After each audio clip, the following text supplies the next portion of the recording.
Salut din nou, băieți! Astăzi o să vedeți un mic video de update, pentru că n-am mai postat de și mai durează să termin mașina să o montez, că e aproape gata vopsită. Și o să vă postez toate etapele pe care le-am filmat eu până în momentul vopsirii, câteva cadre. Am mai explicat pe aici colo ce am făcut în timelapse-urile alea. Azi nu-i mașina acasă, e la GTI Service. Acolo vopsesc mașina. Am decis să o vopsesc la o cabină profesională, nu în garaj sau pe unde voiam să mai vopsesc. Urmează să o aduc acasă, să o montez, dar am decis să fac un video separat cu montajul mașinii și tot ce am mai luat pentru mașină. Nu vă zic nimic momentan, o să vedeți în episodul următor ce și cum am mai luat pentru mașină, că s-au mulțit multe piese. Aici e garajul plin, arată doar un pic așa. Da. Poate că ați văzut ceva, poate că nu. Ați văzut niște materiale de plafon, momentan fac plafoane ca un mini job, să zic. Am aici 3 de făcut, A4x7 Golf 6 și a meu. Știți că am pagina, bine, nu știu dacă știți mulți, am pagina ISA Team. Dacă nu știați, m-ar ajuta un follow, un like, un repost pe TikTok, că postez și acolo. Asta dacă vreți, bineînțeles. Și ce să vă zic, vă urez vizionare plăcută, că o să fie câteva timelapse-uri lungi. Am șlefuit mașina, am dat filler, cam asta o să vedeți în episodul de astăzi. Ne vedem la următorul, o să fac și un outro când închei acest episod, ca să mai clarific câteva chestii pe baza la ce ați văzut.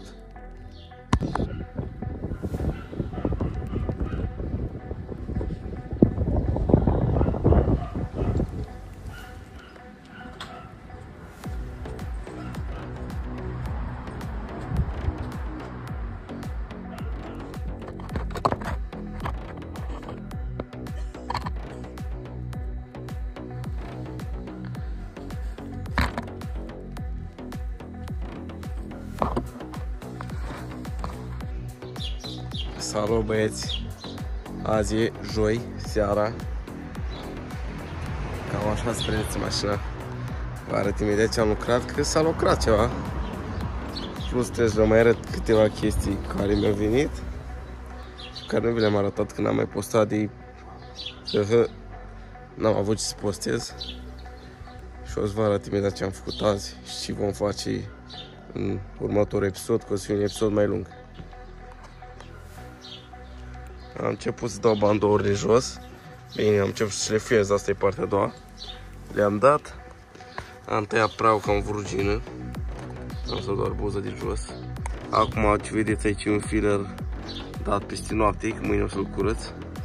Să dăm ceva fain. Aici trebuie să îndrept bine. Să mă prind cu pragurile noi. Nu se prezintă rău deloc. Demontată. Mi-a venit haionul nou de America. Ăsta e, are și el o mică îndoitură aici, în zona asta. Câteva zgârieturi sus. Dar revopsim și pe ăsta. Dăm scrisul la jos. Și mai vedem.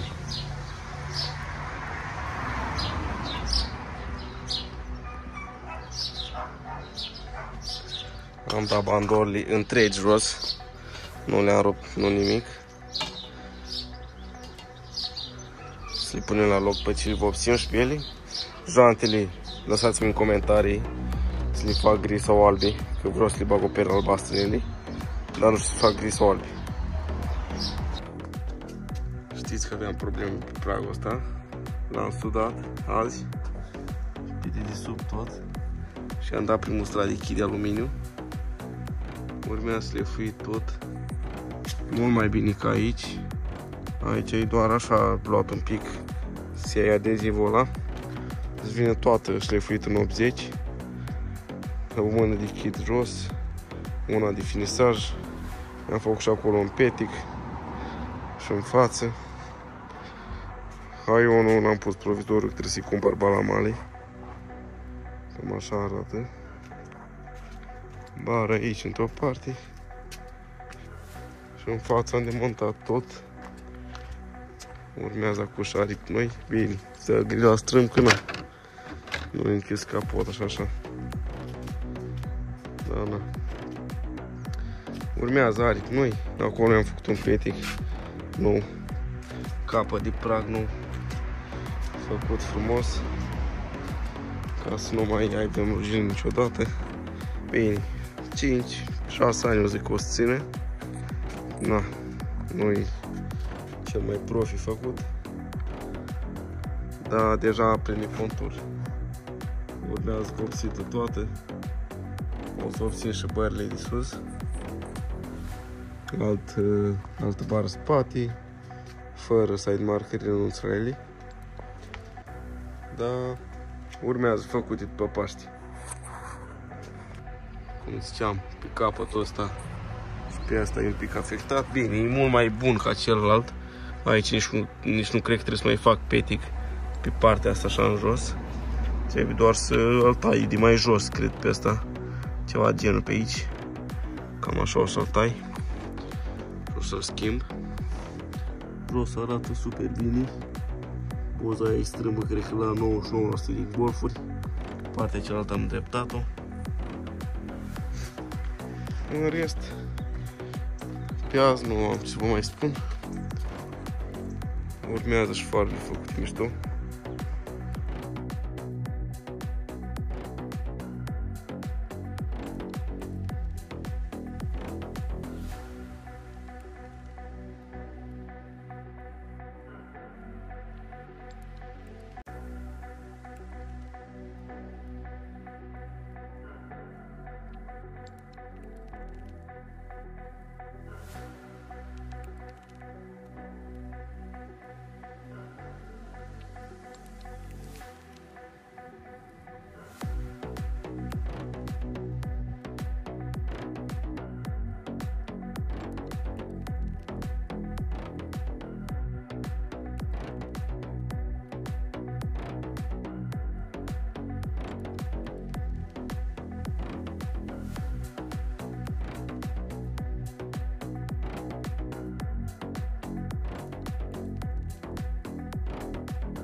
Salut din nou, azi e sâmbătă 10 mai.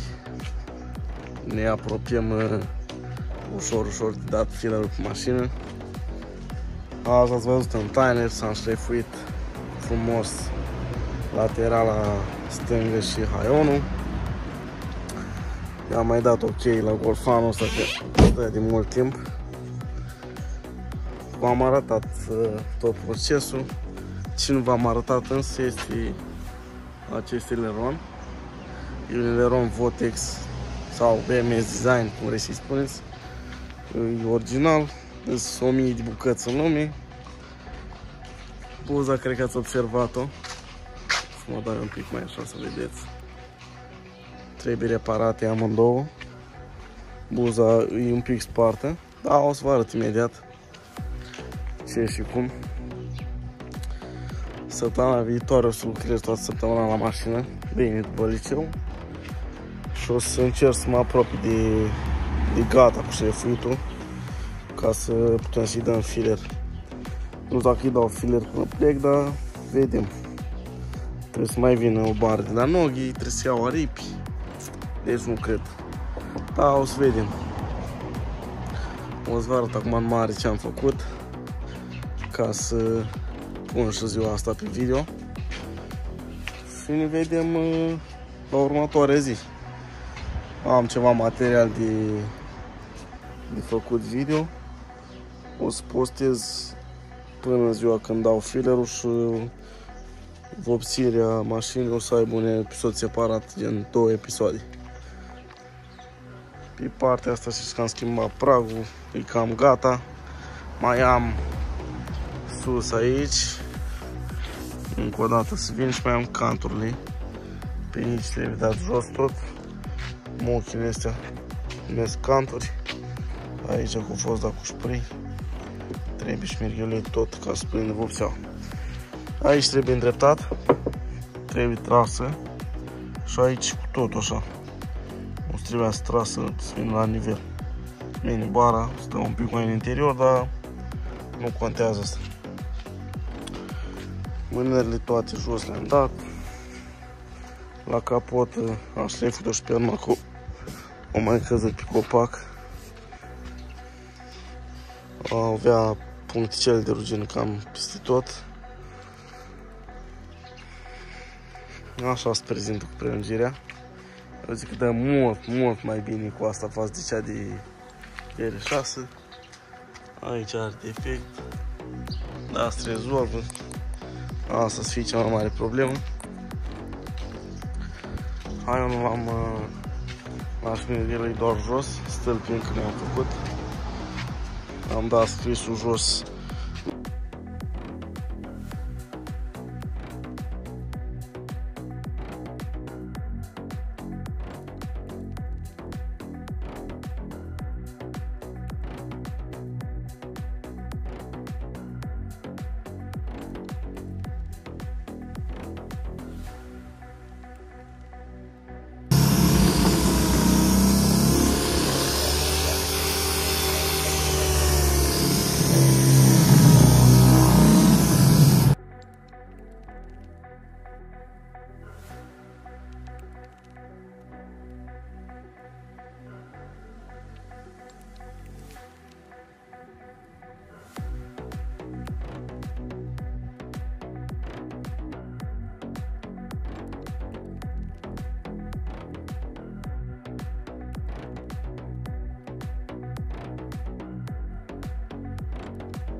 Salut băieți, mă simt dator să fac un update înainte să duc mașina la GTI la vopsit.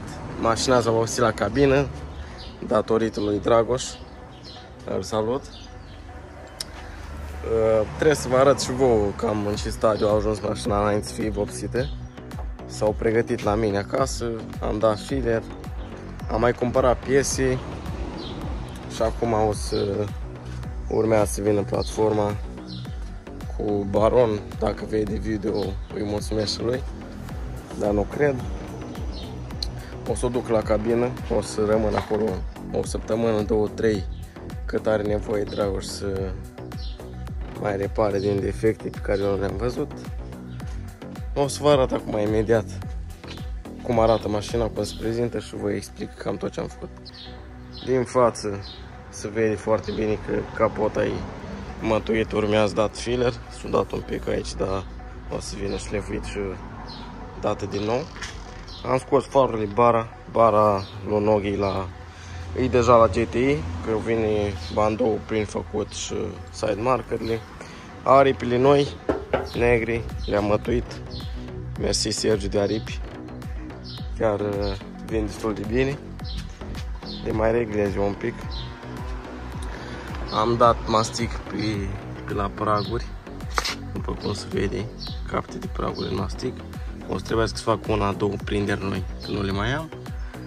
Cred că o să dau și toată zona asta în teroson sau cu ceară, dar întâi trebuie să o curăț foarte bine. Cam așa se prezintă pragul. Asta e pragul schimbat de mine. Na, cât m-am priceput, cât am știut, l-am făcut. Pe lateral, portierile sunt în filler. Urmează a fi șlefuite. Aici am îndreptat aripa. Știți că aveam o îndoitură. Tot la fel cât m-am priceput și eu, l-am făcut. Eu zic că a ieșit destul de bine. Plafonul e deja mătuit la filler. L-am mătuit eu, ca să nu aibă foarte mult de lucru Dragoș. Am schimbat și bara spate. Am luat una nouă, calimele erau varză. Am mătuit-o și pe asta pentru filler. Bandoul la fel în culoare. O să vopsesc și prelungirea stoc, că n-am alta momentan. Aia de VR6 s-au rupt două prinderi sau 3 la ea. Vă arăt imediat.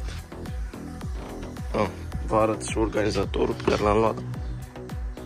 Am luat un organizator de bagaj ca să mai înalți podeaua. Bateria o știți deja. Și prinderile de la prelungiri și astea s-au rupt fix de pe mijloc. O să încercăm să le lipim, dacă nu alta. De asta nici n-am mai mătuit-o. Am un sticker de la Noghi, mersi. Am mai multe de fapt, dar nu le-am pus încă. Haionul în filler și el trebuie șlefuit. Pe partea asta am șlefuit și portierile. Aici am făcut doar două capete de prag, în spate și în față, pentru că nu era necesar să schimb tot pragul. Și cam așa se prezintă. Urmează acum și cam într-o oră, două să vină Baron să-l urcăm pe platformă. Între timp o să-l și întorc. Să fie greutate pe față. Și cam asta e tot ce am făcut eu la ea în timpul ăsta. Am mai filmat câteva timelapse-uri și așa. O să încerc să le montez în așa fel să iasă un episod frumos până într-o oră. O să fie un episod, o să mai filmez pe la GTI, poate ce face Dragoș pe la ea. O să fie un episod de pregătire al vopsirii mașinii, pe care o să-l postez. O să fac, bineînțeles, și un outro, dar nu astăzi. Și un episod când iau mașina de la vopsit și o echipez. O să fie două episoade diferite.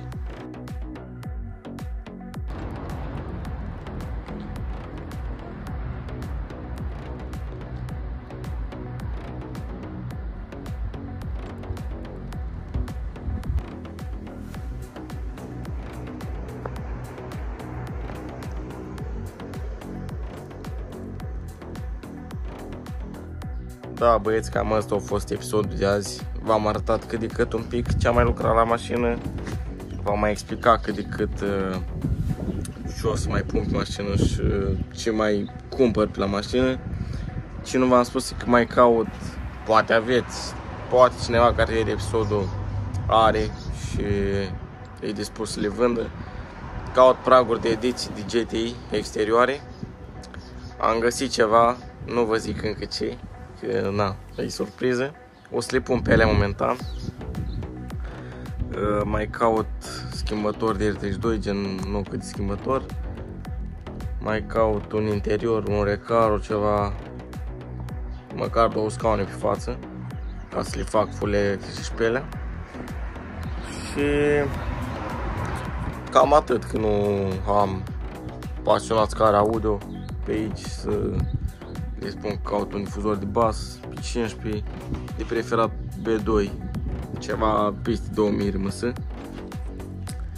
Da, na, asta o să-l iau noi, că SH e cam riscant cu el. Eu am fost Sebi, mașina n-am cum să vă arăt că e la GTI. În locul ei e Golful 6 al lui taică la muncă. Bine, cât mai stă și ăsta pe aici, că nu cred că o să-l mai văd curând. Cam asta a fost episodul de azi. Așteptați încă câteva săptămâni să postez celălalt episod. Ăla o să fie chiar foarte tare, pentru că o să vedeți multe lucruri interesante și noi pe mașina mea. Eu am fost Sebi, vă salut pe toți, să ne auzim cu bine pe viitor. Pa, pa!